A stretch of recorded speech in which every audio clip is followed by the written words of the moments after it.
Campbell Playhouse. Orson Welles, producer.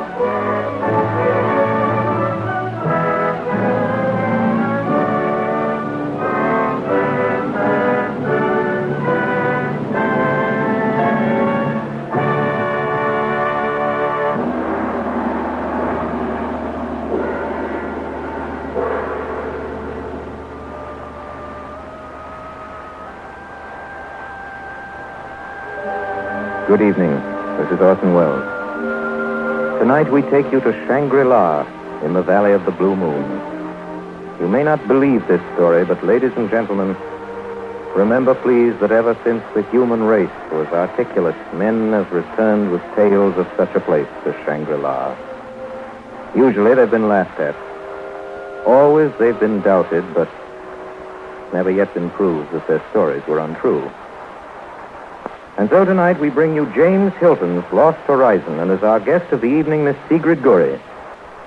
And now Orson Welles in James Hilton's Lost Horizon with Sigrid Guri.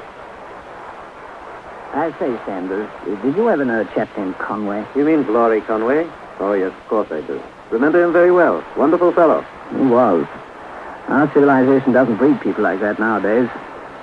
Remember the uprising at Basco? Summer before last. Yes, I remember. They sent Conway up there, to take over. That's right. And there was a wild yarn going about, wasn't there? But one of the planes that went out never came back. Yes, the plane did disappear. There were 4 people in it. Conway and 3 others.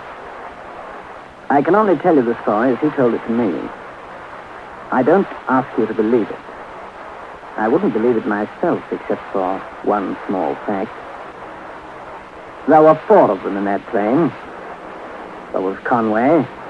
There was Melanson, his assistant, just a youngster, but he'd come to be quite fond of him during the 6 months they'd worked together at Bath School.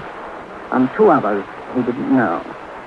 Miss Brinklow, a missionary, and an American named Barnard. Conway said he was dog-tired. All he wanted to do was sleep. As a matter of fact, they were hardly off the ground, he said, before he was dozing off. And he doesn't know exactly, but he thinks they must have slept for several hours. Conway! Conway, look, there's a break in the clouds. Conway, where are we? I don't know, man. Hey, what is it? Something wrong? I think we're way off our route, Mr. Barnard. Off our route? We're being kidnapped. Yes, Dad. I've been thinking for some time, Miss Conway, that something was wrong. Well, I'll be darned. What's he doing this for? Where's he taking us? Yes, there aren't any tribes living around here. We're far past the frontier country by now. Oh, we'll be in Tibet by morning. If the gas goes out. Why, nobody but a lunatic would fly into this sort of country. Yeah, nobody but a darn fine airman could. What's wrong? What's happening? Most of them are lighting up. That's the land. How the fella can see the land in pitch blackness, I don't know. Well, at any rate, I'm glad it won't. Conway, he's going to crack up. Well, here we go. Rotten landing, rotten. Oh. Cracked up his left wing. Well, we're at the stable we are now. That's certain. Come on, Conway. I'm going forward. Melanson. I must take care of this fellow on land, wherever he is. I'm going to attack him right away. Go after him from the outside. It's the end of the world. Better stop him, Conway, before he does something foolish. Yes. Melanson, come back. Melanson! Conway! Queer. I think the pilot's dead. He's all doubled up over his panel. All right, come on. Let's get him out of the cockpit into the open. Now, lay him down here. Well, what happened now? Let's have a look at him. Strike a match, will you, somebody? Yeah, here. No use in this wind. His heart's very faint. Say, this isn't our pilot. He's Chinese. Be quiet, Melanson. Well, I can't help it. We look such fools standing about striking matches over a corpse. This isn't much of a beauty, is it? Look, he's coming through. I should have talking. They say. Can you understand him, Conway? How are you? Shangri-La. Well, what's the matter, Conway? He's dead. Could you understand anything he said? Very little. If we're in Tibet, it is obvious. And I gather there's a place near here, along the valley. Some sort of monastery, it sounds like. We can get food and shelter there. He kept saying we must go there. He said its name. It was Shangri-La.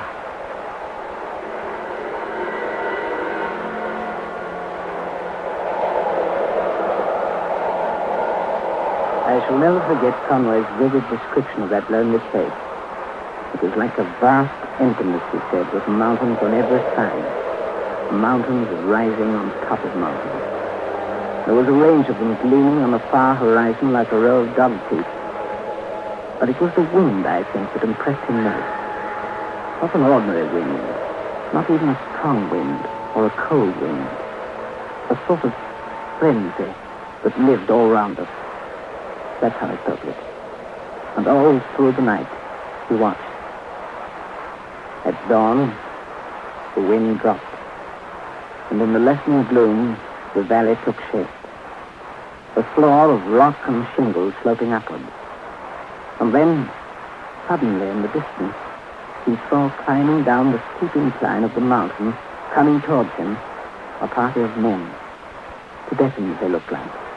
There were a dozen or more, carrying with them a hooded chair. In this sat a figure, an elderly Chinese, gray-haired, clean-shaven, robed in an embroidered gown of rich blue silk. My name is Chung. We have with us food and wine. If you will honor me by accepting our slight hospitality. After that, we can start. Our journey is long and somewhat difficult. If we could borrow a couple of your men for guides and some stores, I think we can get along all right by ourselves. I'm afraid that would be quite impossible. I regret that it will be necessary for you to return with me to the lamasery. The lamasery? Yes. I shall try to arrange for guides for you there. I'm sorry, we must intrude on your hospitality this way. We are always delighted to receive guests from the outside.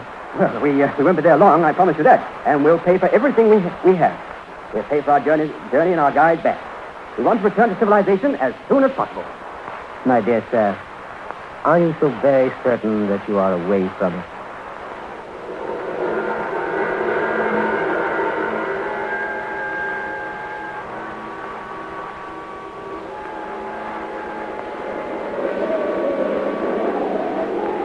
From the plateau to the lamasery, it took them 10 hours.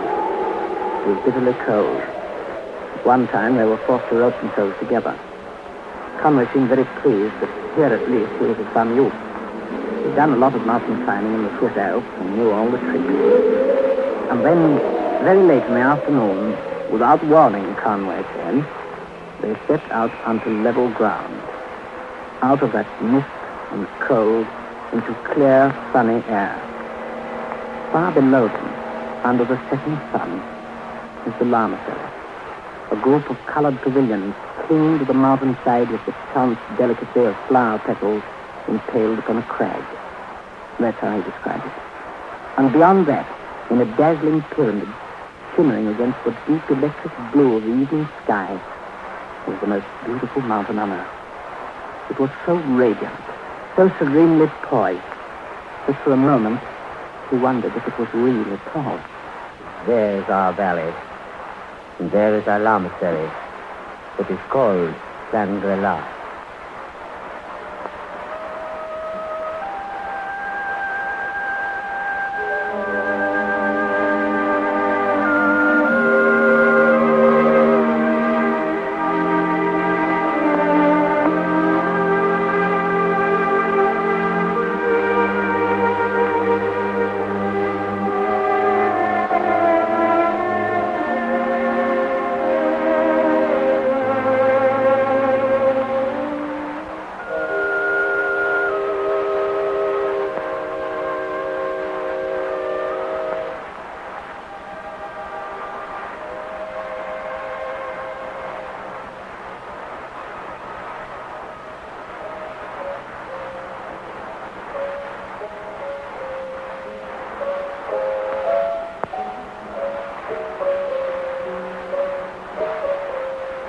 Our simple dinner has pleased you, Mr. Barnard. Well, I've been around a lot, Mr. Chang, but I've never tasted food like this. I've never seen anything like this place. Bathtubs from Akron, Ohio, steam heating. Lord, what haven't you got? You see, here at Shangri-La, we are less barbarian than you expected. We have a rather complete library for a monastery, a certain of our art treasures. That girl up there, say. I've never heard 17th century music played so well. She's charming. Who is she? Her name is Lutsen. She has much skill with Western keyboard music. Why, the girl looks hardly more than a child. How old is she? I am afraid I cannot tell you. Not giving away secrets about a lady's age, is that it? Precisely. Yes, well, that's all very interesting. But it's time we began to discuss plans of getting away, Mr. Jack. I am sorry. I'm very, very sorry. Well, surely you can do something. You have maps, I suppose? Oh, yes, a great many. Well, all right. I suppose you must have some communication with the outside world.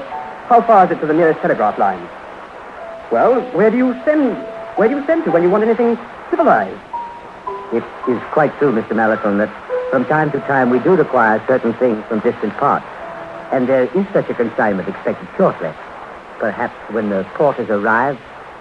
When do they arrive? The exact date is, of course, impossible to forecast. Oh, all right. Well, I'll say no more then. Not tonight. But in the morning, I warn you that in the morning, I intend leaving. Good night. I'm sorry my friend is upset tonight. I, too, am sorry. You will none of you, I am sure, regret your sojourn with us in our little valley in the shadow of Caracal. Caracal. Is that the name of that mountain we saw? Yes. It is beautiful, is it not? And very tall. Over 28,000 feet. Caracal. In the valley tongue, Mr. Conway, Caracal means blue moon. Blue moon.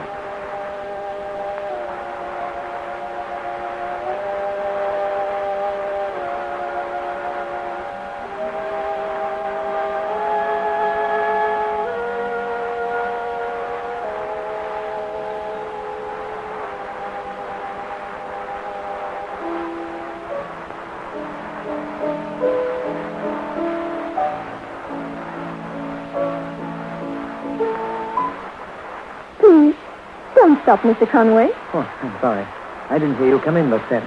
You play very well. Oh, no, not really. I lead a pretty busy life, and I don't get near a piano very often. Please go on playing. If you don't, I shall have to go away. Oh, but why? It is not usual in the beginning that we talk to the guests. But it's not forbidden. No, but I'm not sure that Young would approve. There are subjects we do not discuss, Mr. Conway, either with you or amongst ourselves. Oh, I'm sorry. Your friend, Mr. Mallinson, is not so polite. He tries to make me talk. Oh, you mustn't mind Mallinson. He means all right, but he's rather an excitable young man. I don't think he's very happy here. No, he's not at all happy. It is sometimes very lonely. Oh, well, he's young. That makes a difference. Yes, it makes a great deal of difference.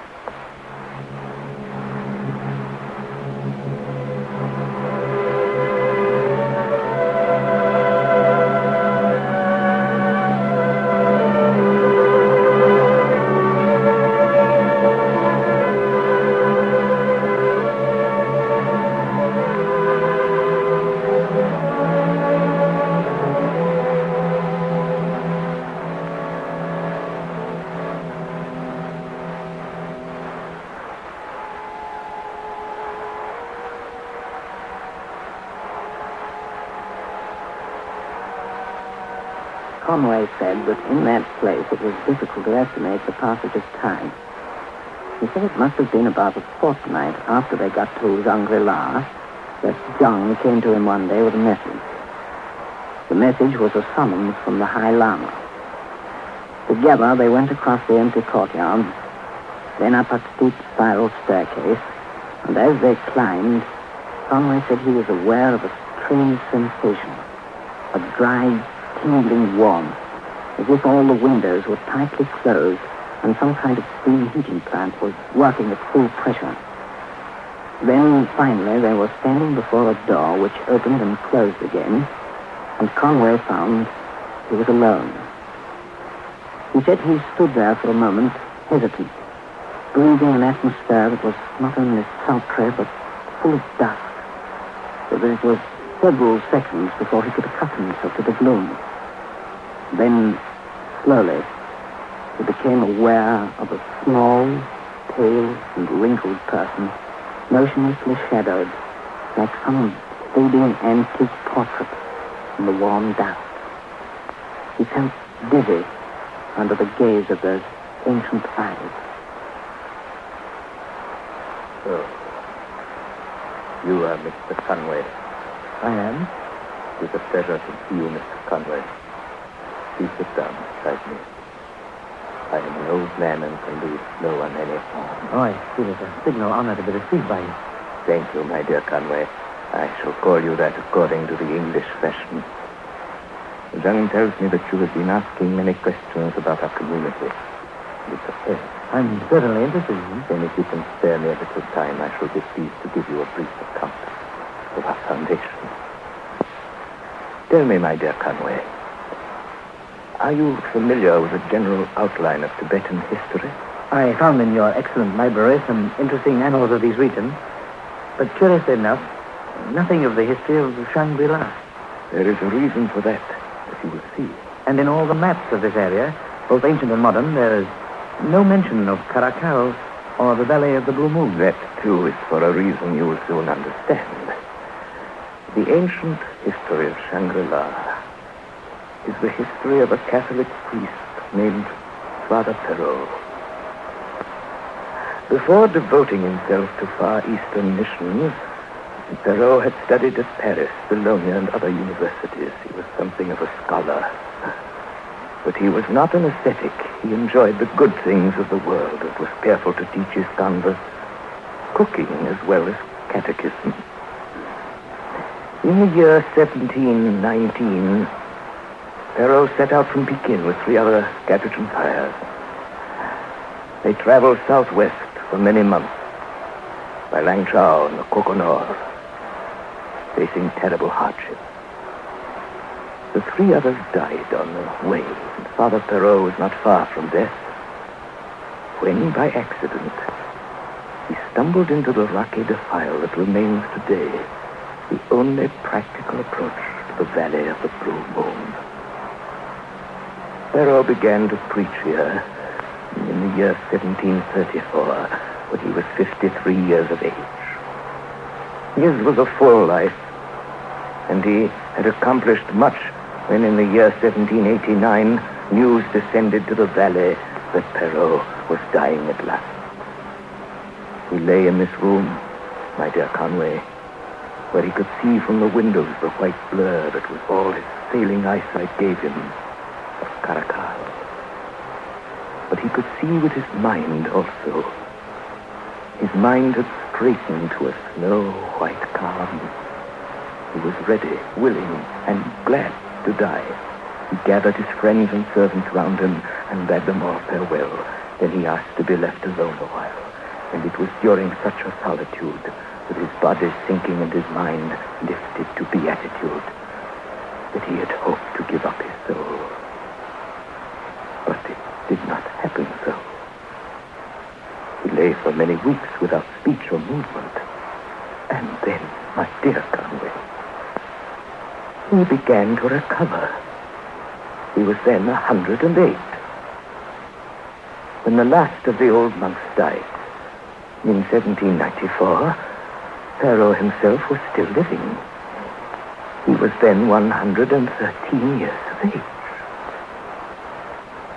You will wish to know how he spent his time during those unprecedented years. You see, Father Perrault's attitude may be summed up by saying that as he had not died at a normal age, he began to feel that there was no discoverable reason why he either should or should not do so at any definite time in the future. Having already proved himself abnormal, it was as easy to believe that the abnormality might continue as to expect it to end at any moment. I think I understand, Father. Can you indeed? And can you understand anything else after this long and curious story of mine? It seems impossible. Yet I can't help thinking of it. It's astonishing and extraordinary and quite incredible. And yet, not absolutely beyond my powers of belief. What is, my son? But you are still alive, Father Perrault.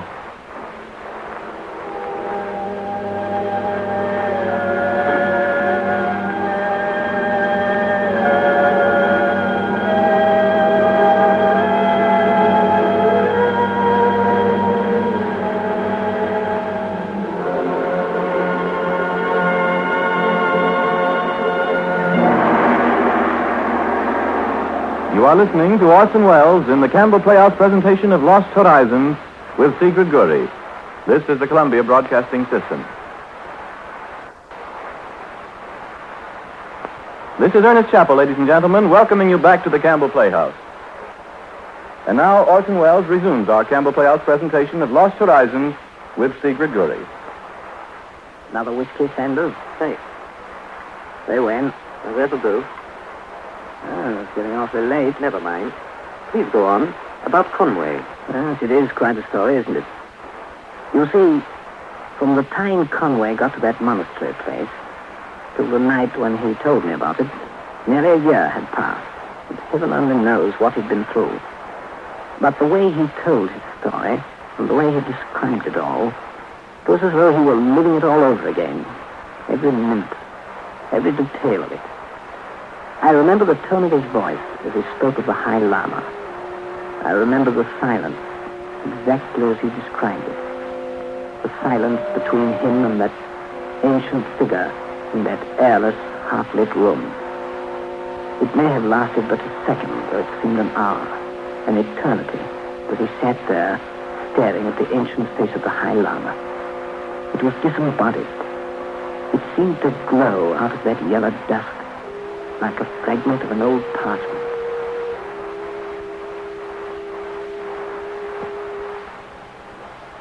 In the course of those next years, a few rare strangers found their way to the valley and were welcomed.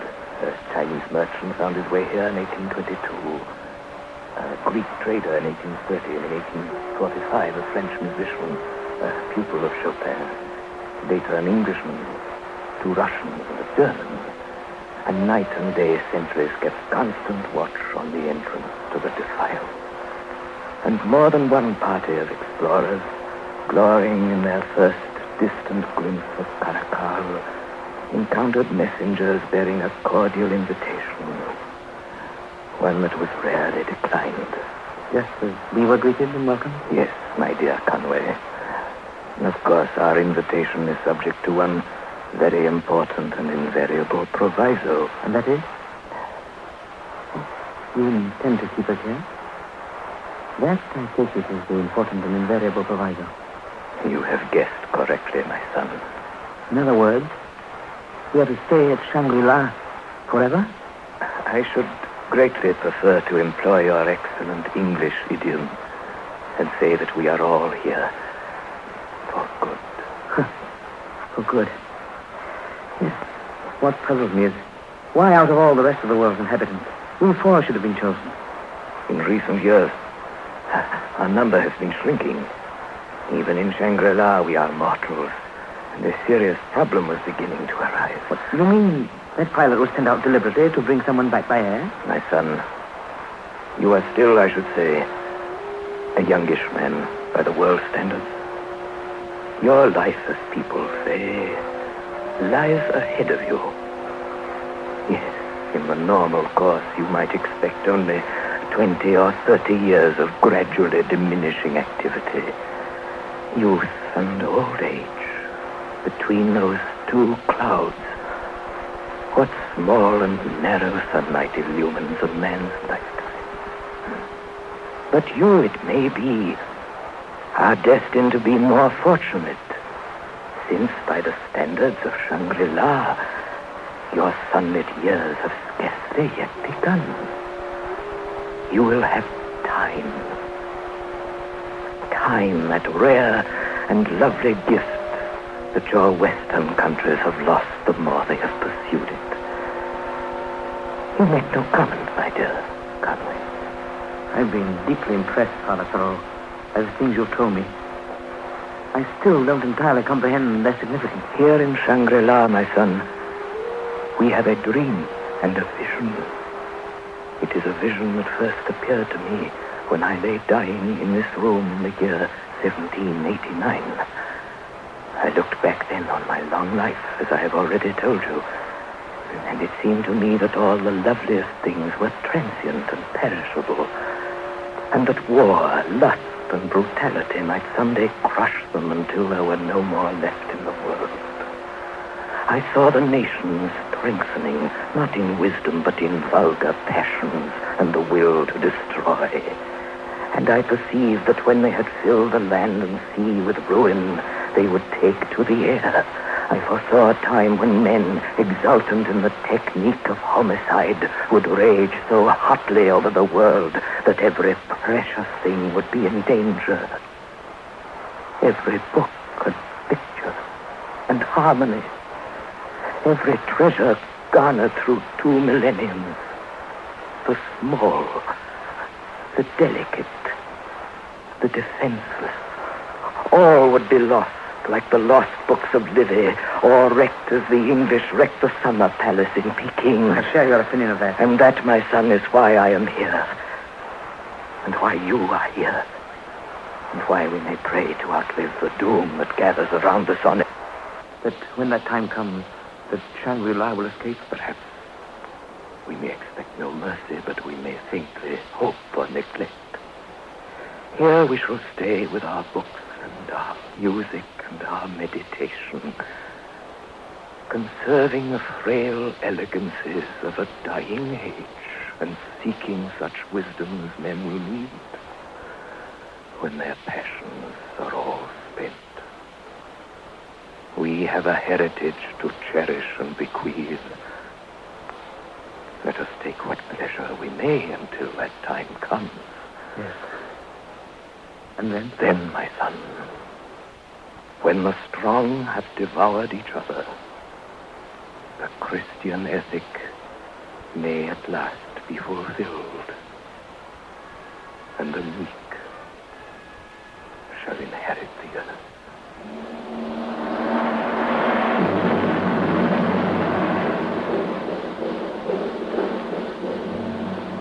There, I believe there's a storm coming up. Somehow I never expected that here. All right, I don't think it'll touch us here in the valley. Sure hate to be out there in that pass, though. That place is murder. Well, we've all got to face it sooner or later. All 4 of us. There's 4 of us be here any day now. I don't imagine we'll have perfect weather all the way to India. No, I don't think we will. That's one of the reasons why I think I'll let this first trip pass. There'll be other porters later. You mean, sir, you're not coming with us? That's it. Well, I suppose your own affair. Nobody can prevent you from stopping here for all your life. It's not what everybody would choose to do, but ideas differ. What do you say, Conway? I agree. Ideas differ. As a matter of fact, there's a very practical reason why I think I'll stay on. I don't know whether you people guessed it or not. It was not Barnard. Not Barnard? Never was. I'm Chalmers Bryant. Chalmers Bryant? You don't mean that Wall Street fellow? The international swindler? That's me. I had some friends in Woodstock that lost all they had through you. I'm sorry. Well, you certainly played fast and loose with a lot of other people's money. And why? Because those same people all wanted something for nothing and hadn't the brains to get it for themselves. That's nonsense. I'll tell you another thing, too. There's gold in this valley, tons of it. What's more, I've got permission to prospect it. Maybe I can give them tips on how to increase the output. Maybe even someday I'll have... A common thief, facing a life behind prison bars. No wonder he wants to stay here. Well, I'm not facing a life behind prison bars, Mr. Mallinson. And I think I'll stay on, too. What? You, Miss Brinklow? Yes. I've done a lot of thinking the last few weeks, and my mind's made up. It's quite obvious that I have a cause. This place is in urgent need of a mission. I'm strongly opposed to this doctrine of moderation. In my opinion, it's nothing but slackness and laxity. It's plain to me now that I've a lot of work to do here. A lot of work.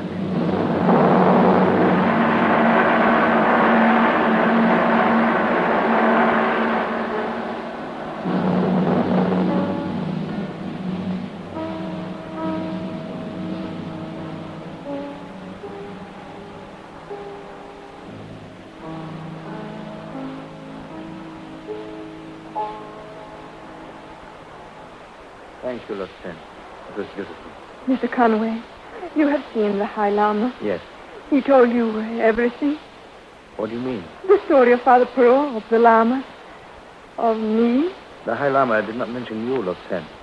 He told me a great deal about the history of Shangri-La and the work he's doing. And you found it interesting? More than that. I was thinking just now as you played how much Shangri-La has come to mean to me. How much these hours here in the music room with you have come to mean. Do the others feel like this, too? I'm afraid not. But then, we're all of us different. For each of us, I dare say, Shangri-La holds a special meaning. Except, I think, for Mr. Mallinson. He will never be contented here, Mr. Conway. Never. No, I suppose not. He has no idea, then, of what the Lama has told you. You haven't told him, Naturally not. and you believe? You believe all that you've been told? Well, I see no reason why the High Lama should lie to me. No? No, of course not.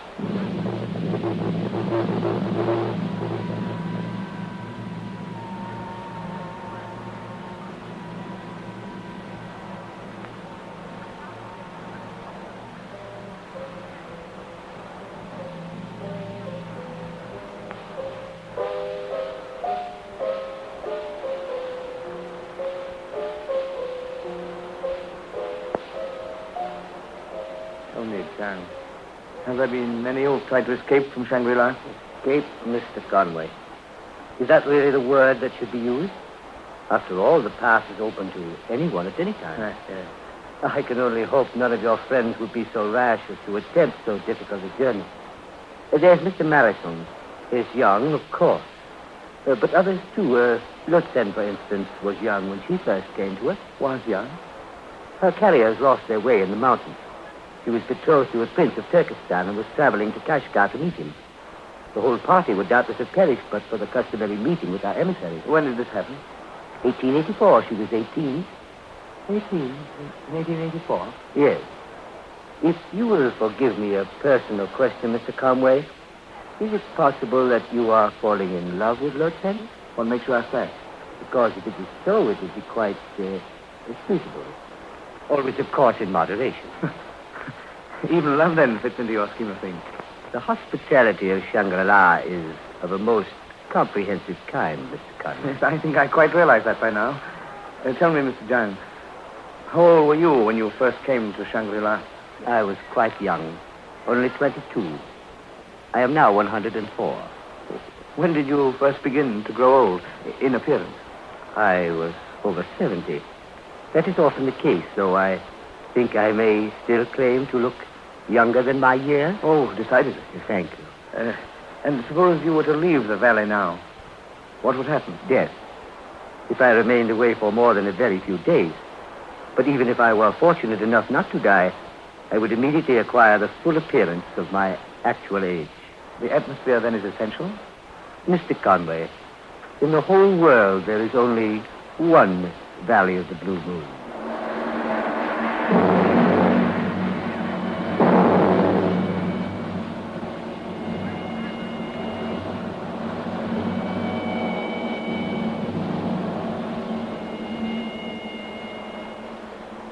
You sent for me, Father? I did. You are unhappy, my son. Not for myself, Father. I've never known such happiness as I've enjoyed here. It's as if I'd been searching for a long, long time.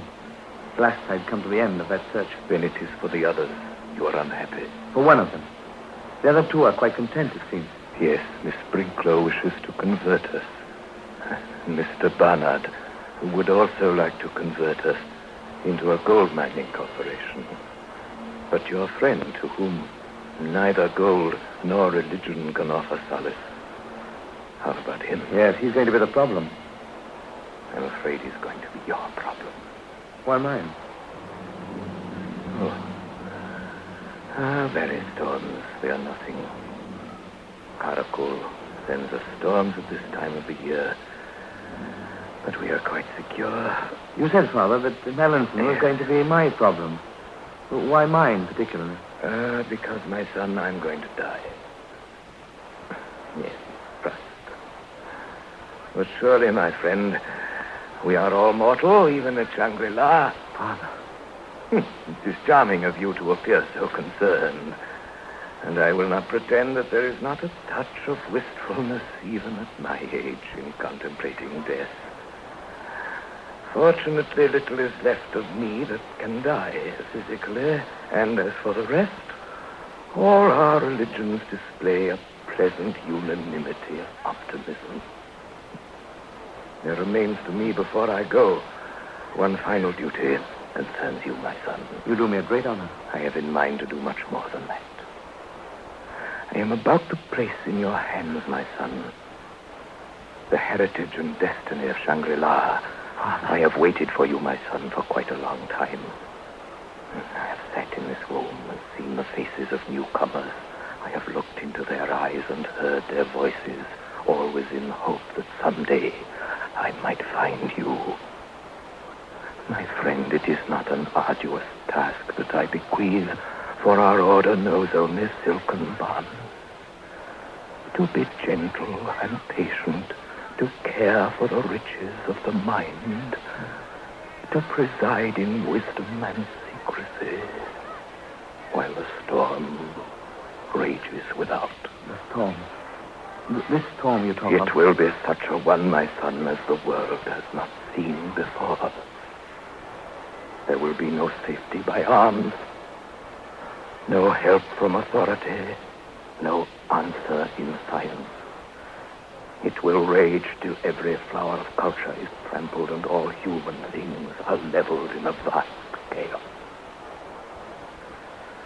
Such was my vision when Napoleon was still a name unknown, and as I see it now more clearly with each hour. And you think this will come in my time? I believe that you will live through the storm and after, through the long age of desolation. You may still live, growing older and wiser and more patient. You will conserve the fragrance of our history and add to it the touch of your own mind. Beyond that, my vision weakens, but I see, at a great distance, a new world stirring in the ruins amidst lost and legendary treasures. And they will all be here, my son, preserved as by a miracle, hidden behind the mountains in the valley of the blue moon.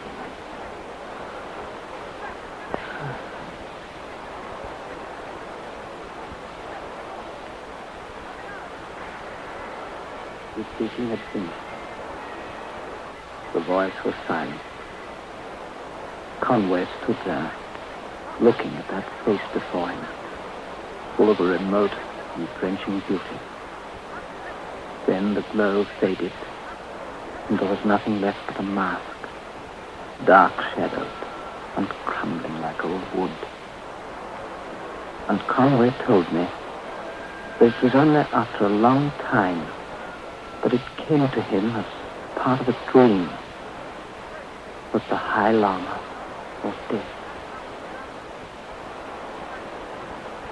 Conway! Conway! I've got the porters. The porters? Yes, they're about 5 miles down the pass. They came yesterday loaded with books and things. You think he's going out to them? Oh, naturally. Oh, Melanson, suppose you do get beyond the pass and find the porters waiting there. How do you know they'll take you with them? It all needs arrangement, negotiations beforehand. Well, they have been arranged. They have been paid in advance, and they've agreed to take us. Who's been making all these plans? There's Sen. Who? There's Sen. She's with the porters now, down below the pass. She's waiting. Waiting? Yes. She's coming with us. I assume you've no objection. Don't, Sen. That's nonsense.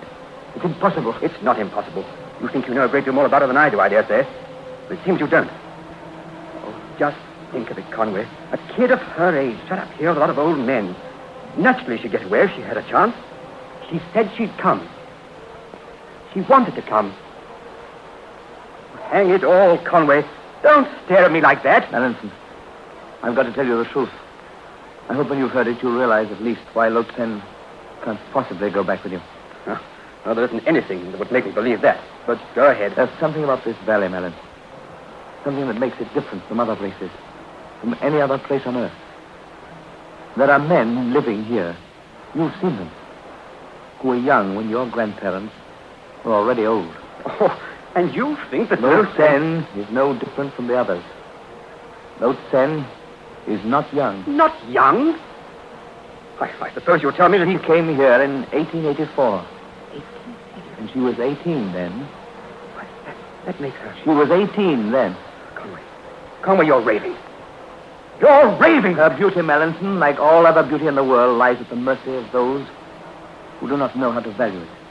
It is a fragile thing that can live only where fragile things are loved. Take it away from this valley, and you will see it fade like an echo. You will see her for what she is. An old woman. Conway, I don't believe you. I never will. I think you're off your head. I'm sorry if you think that, Mellon. They warned me about that in India. I thought they were wrong. What did they warn you of? Well, they said that you'd been blown up in the war and that you'd be queer at times ever since. Mellon. Well, that settles it. I'll go now alone. I don't know how I managed to climb without you. And those tricks with a rope. It's almost certain death. But I must go. I gave my word. Lieutenant? Yes. Oh, won't you come with us, Conway? I hate imploring you for my own sake, but I'm young and we've been friends. And Lieutenant, too, she's young. Doesn't she count at all? Mellon, there's just one question I'd like to ask. Yes? Are you in love with Lieutenant? I dare say I am. Oh, Conway, it's that stupid nonsense about her being old. Conway, you can't believe that. You just How can you really know she's young? Because I do know she's young. Because you'll think less of me for it. Because I do know. Oh, I'm afraid you'll never properly understand her, Conway. And you do. And she's young. And you're sure of that? Just a girl, Conway. I was terribly sorry for her, and we were both attracted. I don't see there's anything to be ashamed of. She's young. I know. I understand. Mellon, I don't know whether I've been mad and am now sane or whether I've been sane for a time and I'm now mad again. Well, Conway. Do you think you could manage that tricky bit on the pass for the rope if I were with you? You see, I think at the last moment, the thing happened to Conway that so often happens to the dreamers of the world. His dream had dissolved, like all too lovely things, at the first touch of reality. I think he realized, too, that his mind dwelt in a world of its own Shangri-La. And that with their going, Mallinson and Lode Sen, that world was in peril. He saw the corridors of his imagination twist and strain under the impact. The pavilions were toppling, and all about was ruin. Good heavens, man. You talk as though... You don't mean you really believe this story, do you? I wouldn't believe it, except for one very small fact. And that is? 2 weeks ago, I went back to the hospital at Zhongyang and looked up the young Chinese doctor who'd had charge of Conway's case. He remembered him perfectly. The Englishman who'd lost his memory. Was it true he'd been brought to the mission hospital by a woman, I asked. Oh, yes, certainly by a woman. A Chinese woman. She said something about a companion, a young Englishman who'd died on the way. Did he remember anything about her? Nothing, he answered, except that she'd been ill of fever herself and had died almost immediately. Then I asked him one final question. I dare say you can guess what it was. About that Chinese woman, I said. Was she young? Yes, and what did he say? He looked at me solemnly for a moment, and then he answered, "Oh, no. She was most old. Most old of anyone I have ever seen." The last you heard of Conway was 3 months ago from Bangkok, eh? Yes. And he was going northwest. Could many places lie northwest of Bangkok? Including the Valley of the Blue Moon. Do you think you'll ever find it again?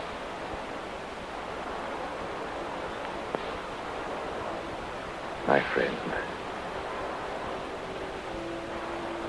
it is not an arduous task that I bequeath, for our order knows only silken bonds. To be gentle and patient, to care for the riches of the mind, to preside in wisdom and secrecy while the storm rages without. Such a storm, my son, as the world has not seen before. There will be no safety by arms, no help from authority, no answer in science. But I see, at a great distance, a new world, stirring in the ruins, seeking its lost and legendary treasure. And they will all be here, my son, preserved as by a miracle, hidden behind the mountains in the valley of the Blue Moon.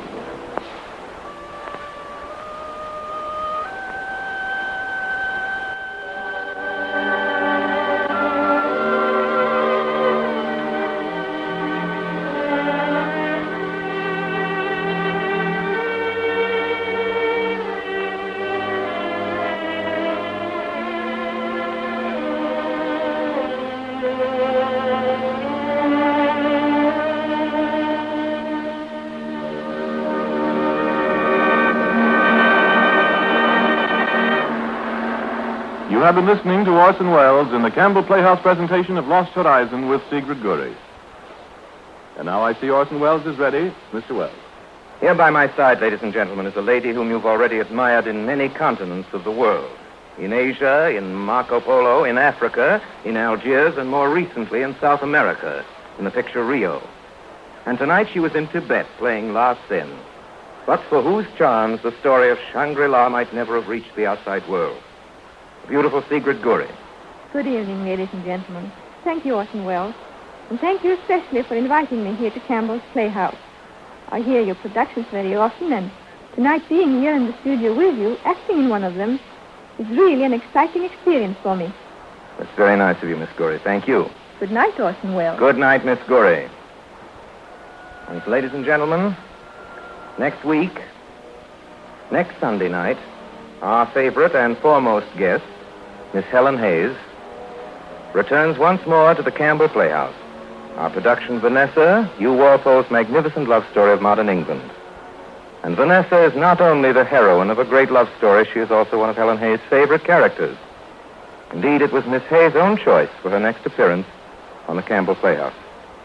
And so until next Sunday night, until Vanessa, my sponsors, the makers of Campbell Soup, and all of us here in the Campbell Playhouse remain obediently yours. Inviting you to be with us in the Campbell Playhouse again next Sunday evening when we bring you our exclusive Playhouse star, Miss Helen Hayes, and the delightful love story, Vanessa. This is Ernest Chappell saying thank you and good night. This is the Columbia Broadcasting System.